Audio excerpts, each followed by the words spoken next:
in January, and I'm here with my friend Meghan.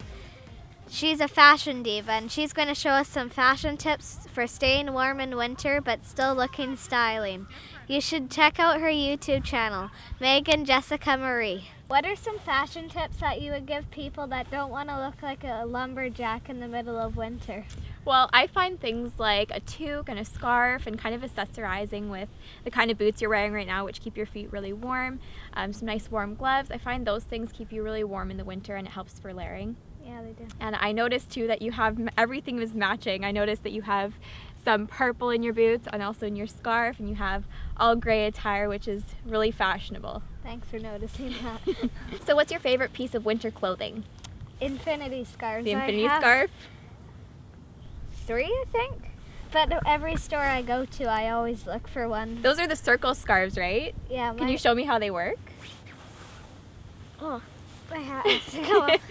They're just, when somebody knits them or makes them, at the end they just sew it together, and then you put it on and you wrap it around like twice. I usually do. That's pretty simple and practical though, while keeping you warm. There's so many different ways you can play around with them and sort of style them. Yeah. I was wondering what some makeup tips for winter would be, because when I was tobogganing with my brother Carter, I got windburn on my face, and I was just wondering how you could like protect that from happening.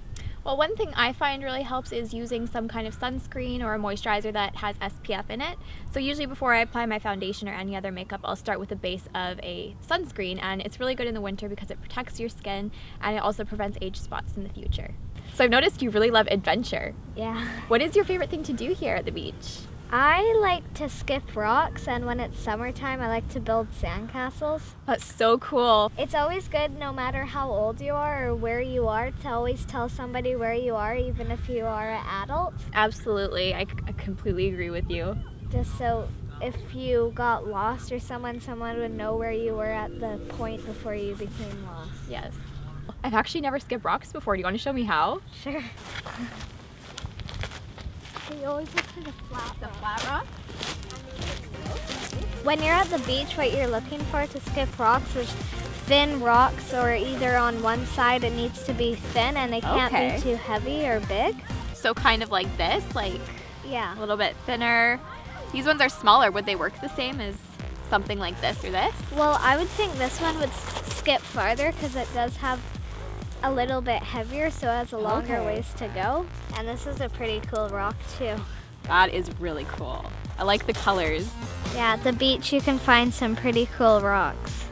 Do you ever collect rocks when you were a kid? I did. All the time I would actually go to the beach with my dad, and we'd look around and find seashells and as many rocks as we could, and then we'd get a whole pile of the best ones and the neatest looking ones and take them home and kind of keep them as little treasures from our adventures together. That's cool.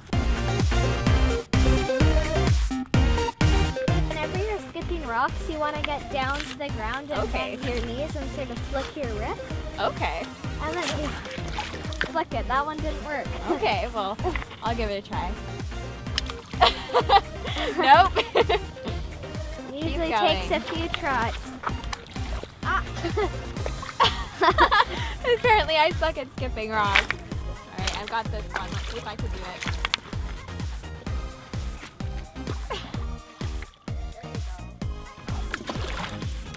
Nice.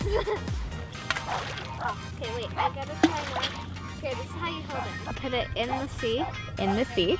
And you hold the top. Right. And bring this finger underneath. It's sort of like a like a bed.